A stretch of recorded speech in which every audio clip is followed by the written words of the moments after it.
Ici, tu as une tomate qui vient du Maroc et ici, une tomate française mais hors saison. Laquelle a le pire bilan carbone? Ok.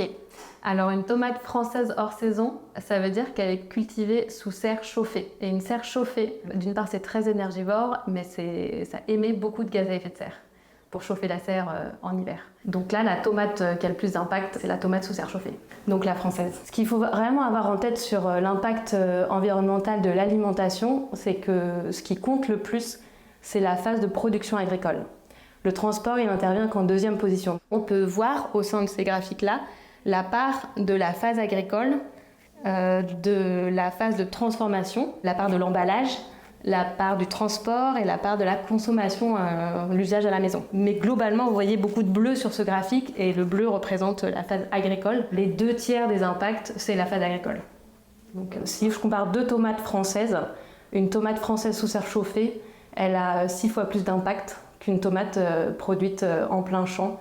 C'est pour ça que notre message principal, c'est de consommer une tomate de saison, c'est-à-dire de juin à octobre environ. Et quand c'est pas la saison, de privilégier d'autres légumes. Par contre, on est d'accord, quand c'est la pleine saison des tomates, on va à fond sur les tomates françaises. Quand c'est la pleine saison, on va à fond sur les tomates françaises. Parce que du coup, ce que j'ai pas dit quand même sur la tomate marocaine, c'est que là, on parle que de bilan carbone. Mais la tomate marocaine, elle aura un sacré impact en termes d'empreinte eau, bien plus que la tomate française. Ici, donc, tu as deux produits qui ont mauvaise réputation, l'avocat et la banane. Est-ce que du coup, c'est vraiment des produits qui ont un impact si catastrophique que ça? Ce qu'il faut avoir en tête, c'est que les produits végétaux, ils ont un impact toujours moindre que les produits animaux. Parce qu'un animal, avant de pouvoir produire de la viande ou du lait, il a été nourri avec des végétaux, donc on compte dans son impact tout ce qui a été aussi produit pour la production alimentaire de l'animal.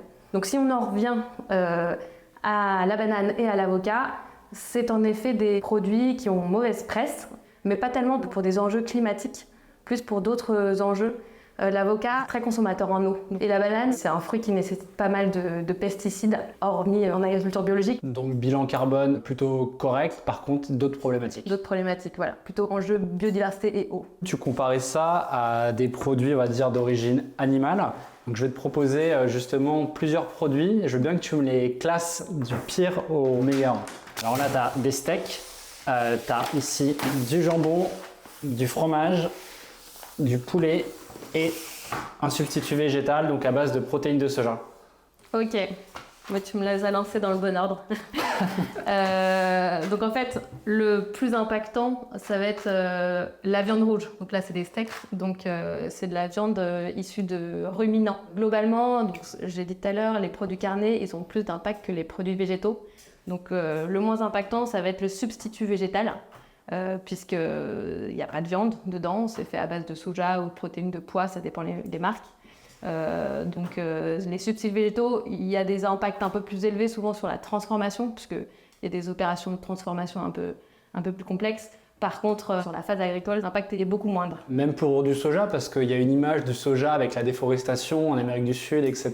Ouais, alors le soja qui est utilisé en alimentation humaine, en France, il est principalement issu de production française ou européenne. Le soja qui vient du Brésil, c'est du soja qui est utilisé en alimentation animale, principalement. Donc a priori, lait de soja, protéines de soja, il n'y a pas de lien avec la déforestation quand on en achète dans les supermarchés en France, quoi.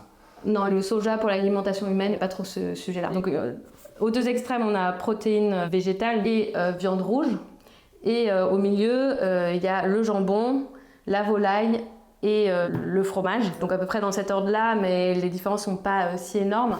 Globalement, les produits laitiers ont moins d'impact que les produits carnés, puisque en gros, une vache, tout au long de sa vie, elle va produire beaucoup de lait et moins de viande en termes de quantité de produits. Et ensuite, il y a une vraie différence en termes de bilan carbone. Volaille et porc sont des animaux qui ne ruminent pas, contrairement aux vaches et aux moutons. C'est-à-dire qu'elles émettent beaucoup moins de méthane, qui est un puissant gaz à effet de serre. Et donc c'est pour ça que la viande rouge a beaucoup plus d'impact. Quand on regarde les gaz à effet de serre issus de la production agricole, 45% c'est du méthane. Et j'ai une dernière protéine, c'est le saumon. Tu peux me dire où est-ce qu'il se classe?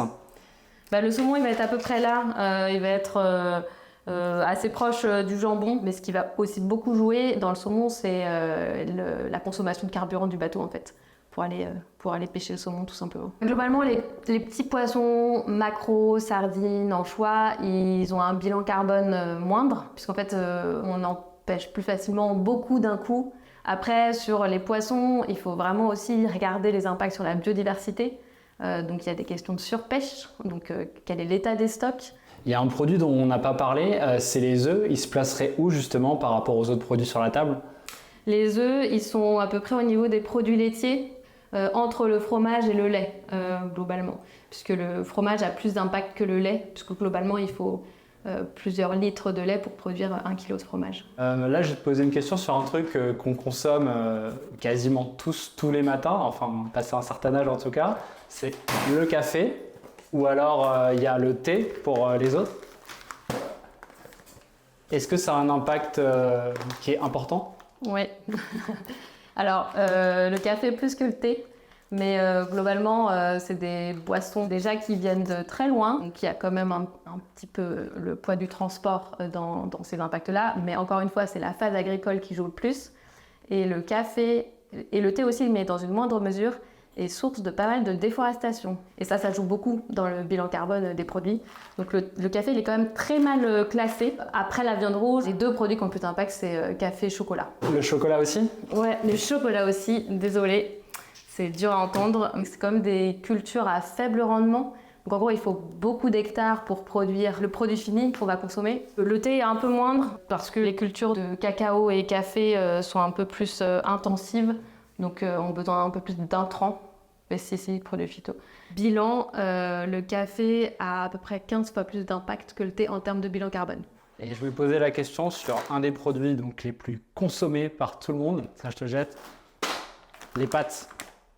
Alors, les pâtes, c'est à base de blé. Enfin, en gros, c'est un produit végétal, donc beaucoup moins d'impact que les produits animaux. Et pareil pour, j'imagine, riz, pommes de terre, c'est assez faible. Riz et pommes de terre, c'est assez faible. On reste dans les mêmes ordres de grandeur. Le riz a un impact un peu plus élevé. Le riz, c'est des cultures qui sont inondées. Donc déjà, il y a une empreinte eau assez importante. Le fait que ce soit des cultures inondées, il y a un phénomène biophysique, ça dégage du méthane. Et donc on a déjà parlé du méthane tout à l'heure, c'est un puissant gaz à effet de serre. Donc ça joue aussi sur le bilan carbone du riz. En gros, l'empreinte carbone des Français, il y a 25% de cette empreinte carbone, c'est l'alimentation. Donc c'est assez important quand même. Et au sein de ces 25%, les 2/3, c'est les produits animaux. Et du coup, nous, nos 3 tips, c'est le premier, rééquilibrer un peu les assiettes en diminuant la part de protéines animales et en augmentant plutôt les produits végétaux. Le deuxième tip, c'est de faire très attention au gaspillage alimentaire. Parce qu'en fait, on n'en parle pas assez, mais tout ce qui part à la poubelle, c'est quand même des impacts qui ont été produits.